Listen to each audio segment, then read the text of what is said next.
வணக்கம். திமுகவின் 17 எம்எல்ஏக்கள் கூண்டோடு ராஜினாமா. வெளியான தகவலால் ஸ்டாலின் அதிர்ச்சிக்கு உள்ளாகியுள்ளார். நண்பர்களே, இந்த வீடியோவிற்கு ஒரே ஒரு லைக் மற்றும் சப்ஸ்கிரைப் பண்ணிருங்க. திமுக 2026 சட்டசபை தேர்தலில் தோல்வி அடைந்துவிட்டது. 6 மாதங்கள் பொறுத்திருப்போம் என்று கூறிய ஸ்டாலின் அவர்களால் 30 நாட்கள் கூட தாக்கு பிடிக்க முடியாமல் தாவேகாவின் ஆட்சியை கலைப்பதற்கு பல்வேறு சதித்திட்டங்களையும் போட்டுள்ளார். 180 கோடி பேரம் பேச முன்வந்த திமுகவின் செந்தில் பாலாஜியின் கரூர் கும்பல்கள் காவல்துறையில் வசமாக சிக்கியுள்ளதால் நீதிமன்றம் திமுக அடுத்த 10 ஆண்டுகள் தேர்தலில் போட்டியிடாதவாறு தீர்ப்பு வழங்க உள்ளதாகவும் வழக்கறிஞர் ராம்குமார் அவர்களிடம் இருந்து தகவல்களும் கிடைக்கப்பெற்றுள்ளது. எப்படி எம்ஜிஆர் அவர்கள் அதிமுகவை உருவாக்கி புரட்சிகரமாக வெற்றி வாய்ப்பை தொடர்ச்சியாக தன் வசம் வைத்திருந்தாரோ, அதேபோல் விஜய் அவர்கள் முதல்வராக தற்பொழுது பொறுப்பேற்றுள்ளார். அடுத்த 25 ஆண்டுகள் விஜய் அவர்கள்தான் முதல்வராக நீடிப்பார்.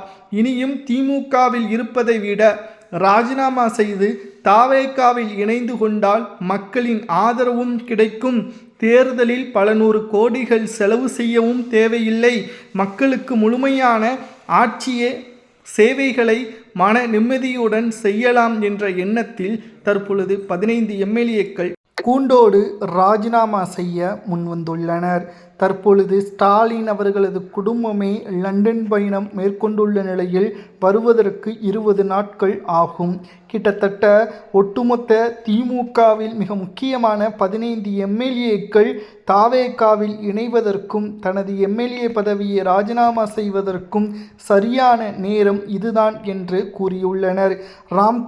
வழக்கறிஞர் ராம்குமார் அவர்களிடம் நாம் கேட்டறிந்த பொழுது, திமுகவின் ஒவ்வொரு மாஜி அமைச்சர்கள் மீதும் பல ஆயிரம் கோடிகள் ஊழல், முறைகேடு, டெண்டர் வழக்கு முறைகேடு நிலுவையில் இருக்கிறது. ஆதாரங்களுடன் இவர்கள் அனைவரும் சிறையில் அடைக்கப்பட்டால் குதிரை பேரம் நடத்தப்பட்டது உண்மைதான் என்பது தெரிய வந்தால் திமுக அடுத்தடுத்த தேர்தல்களில் போட்டியிடுவதற்கு தடை விதிக்கப்படும் என்ற தகவலையும் வழக்கறிஞர் ராம்குமார் அவர்கள் தெரியப்படுத்தியுள்ளார். மேலும் திமுக ஆட்சி அதிகாரத்தில் இருந்த பொழுது மக்களை ஏளனமாகவும் ஒருமையிலும் திமுகவின் மாஜி அமைச்சர்கள் பொன்முடி, KN நேரு, துரைமுருகன் போன்றவர்கள் பேசியதும் தற்பொழுது திமுக ஆட்சி அதிகாரத்திற்கு வர முடியாத நிலைமையையும் தற்பொழுது உருவாக்கியுள்ளது. மேலும் ஸ்டாலின் அவர்கள் அவரது கையில் அனைத்து நிர்வாக பொறுப்புகள் இருந்தபோதிலும் கூட மாஜி அமைச்சர்களை கண்டிக்காமல் இருந்துள்ளார். மாஜி அமைச்சர்கள் செய்த தவறுகளை சுட்டிக்காட்டாமல் அவர்கள் மீது நடவடிக்கை எடுக்காமல் மக்கள் எப்படியும் நமக்குத்தான் ஆதரவுகளை தெரிவிப்பார்கள் என்ற மன நிம்மதியுடன் இருந்தார் ஸ்டாலின் அவர்கள். ஆனால் புதிதாக ஆட்சியை அமைப்பதற்கு முன்பாக 2 ஆண்டுகளில் கட்சியை தொடங்கி மக்களிடம் திமுக பற்றியான ஒட்டுமொத்த ஊழல்களையும் வெட்ட வெளிச்சத்தில் கொண்டு வந்து முதல்வராக இன்று அரியணையில் விஜய் அவர்கள் பொறுப்பேற்றுள்ளார். தமிழ்நாட்டில் ஊழல் என்பதை கிடையாது. அனைத்திலும் இணையதளம் வசதிகள் மூலமாக அரசு அலுவலகங்கள் மற்றும் CCTV கேமராக்கள் ஒவ்வொரு ஊராட்சி, நகராட்சி, பேரூராட்சி போன்ற பகுதிகளிலும் பொருத்தப்பட்டு தவறு செய்தவர்கள் அடுத்த 48 மணி நேரத்தில் புகார்கள் ஆதாரத்துடன் இருக்குமேயானால் நடவடிக்கை எடுக்கப்படும் என்ற தகவலையும் முதல்வர் விஜய் அவர்கள் தெரிவித்துள்ளார். இதனால் நிச்சயம் திமுகவில் இனி பயணித்தால் நிச்சயம் எதிர்வரக்கூடிய அரசியல் எதிர்காலம் கேள்விக்குறியாக மாறிவிடும் என்ற காரணத்தினால் திமுகவின் 15 எம்எல்ஏக்கள் கூண்டோடு ராஜினாமா செய்து குடும்பத்துடன் தாவேகாவில் இணைய உள்ளதாகவும் கூறப்படுகிறது. அது மட்டுமல்ல, திராவிட முன்னேற்ற கழகத்தை பொறுத்தளவிற்கு மிகப்பெரிய அளவிலான மாற்று அரசியலையும் தற்பொழுது உருவாக்குவதற்கும் மிகப்பெரிய அளவிலான சிக்கலை திமுக அதிமுகவுடன் கைகோர்க்க முயற்சித்ததும் திமுகவின் உண்மையான தொண்டர்களுக்கும் கோபத்தை ஏற்படுத்தியது.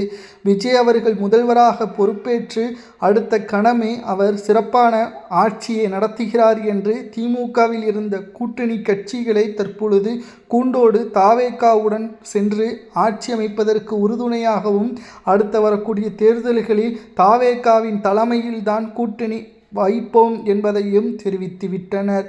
திராவிட முன்னேற்றக் கழகத்தின் ஆட்சி தற்பொழுது கேள்விக்குறியாக மாறிவிட்டது. வருகின்ற உள்ளாட்சி தேர்தலில் 16 மேயர் பதவிகளில் இனி திமுக வருவது சாத்தியமே இல்லை என்ற தகவலையும் நம்மால் பார்க்க முடிகிறது. 2026 சட்டசபை தேர்தலுக்கு முன்பாக மாஜி அமைச்சர்கள் மீது நடவடிக்கை ஸ்டாலின் எடுத்திருந்தாலும் மாவட்ட செயலாளர்கள் பதவியை நீக்கி இளம் தலைமுறையினர்களுக்கு வாய்ப்புகளை கொடுத்திருந்தாலும் நிச்சயம் திமுக வெற்றியடைந்திருக்கும். செய்தது எல்லாம் ஊழல், முறைகேடு, மக்களை எப்படி வேண்டுமானாலும் ஏமாற்றி வரிப்பணங்களை குடும்ப சொத்தாக மாற்றிவிடலாம், மக்கள் ஏமாளிகள், மீண்டும் திமுகவிற்குத்தான் வாய்ப்புகளை வழங்குவார்கள் என்ற எண்ணம் தற்பொழுது ஸ்டாலினுக்கு இருந்ததன் காரணமாகத்தான் கோபாலபுர குடும்பத்தையே நடுங்க வைக்கும் விதமாக கொளத்தூர் தொகுதியில் நடைபெற்ற தோல்வி என்பது ஸ்டாலின் அவர்களுக்கு மிகப்பெரிய அளவிலான சிக்கலை ஏற்படுத்தியதோடு குடும்பத்துடன் லண்டனுக்கு செல்லக்கூடிய பயணமாகவே மாறிவிட்டது. அரசியல் களத்தில் தற்பொழுது நடக்கக்கூடிய பிரச்சனைகள், ஒரு தலைவனாக இருந்தால் அதை பிரச்சனையை சரி செய்யத்தான் முயற்சி செய்வான். ஆனால் குடும்பத்துடன் இன்ப சுற்றுலா செல்லக்கூடிய ஸ்டாலின் அவர்களை நிச்சயமாக திமுகவின் தொண்டர்கள் மன்னிக்க மாட்டார்கள். கள அரசியல் நிலவரம் 34 உயர்மட்ட குழுவை நியமித்து ஆய்வு அறிக்கைகள் தயார் செய்து திமுகவின் தோல்விற்கு காரணமே மாவட்ட செயலாளர்களும் மாஜி அமைச்சர்களும் தான் என்ற அறிக்கையை ஸ்டாலினிடமே ஒப்படைத்தார்கள். ஆனால் ஆய்வு அறிக்கை எனது கைக்கு வந்த பிறகு நடவடிக்கை தீவிரமாக எடுப்பேன் என்று கூறிய ஸ்டாலின் அவர்கள் தற்பொழுது ஒட்டுமொத்தமான நிர்வாகிகளை கண்டிக்காமல் இன்ப சுற்றுலா செல்கிறார் குடும்பத்துடன். மக்களும் தொண்டர்களும் தற்பொழுது திமுகவின் தலைமையில் இருக்கக்கூடிய கோபாலபுர குடும்பத்தை கடுமையான முறையில் எதிர்ப்புகளை தெரிவிக்கும் விதமாக அவர்களது செயல்பாடுகளையும் நம்மால் பார்க்க முடிகிறது. திராவிட முன்னேற்ற கழகத்தின் அரசியல் கள நிலவரம் தற்பொழுது மிகப்பெரிய அளவிலான மாற்று அரசியலை உருவாக்கும் நோக்கத்துடன் தற்பொழுது அமைந்துள்ளது. நண்பர்களை, திராவிட முன்னேற்ற கழகம் தற்பொழுது 15 எம்எல்ஏக்கள் ராஜினாமா செய்து தாவேகாவில் இணைந்தால் அவர்களை முதல்வர் விஜய் அவர்கள் ஏற்றுக்கொள்ளலாமா அல்லது புறக்கணிக்கலாமா என்பதை கமெண்ட் வாயிலாக கூறுங்கள். இன்ப சுற்றுலா சென்றுள்ள ஸ்டாலின் அவர்கள் 20ஆம் தேதி தான் தமிழ்நாட்டிற்கு வருவார்.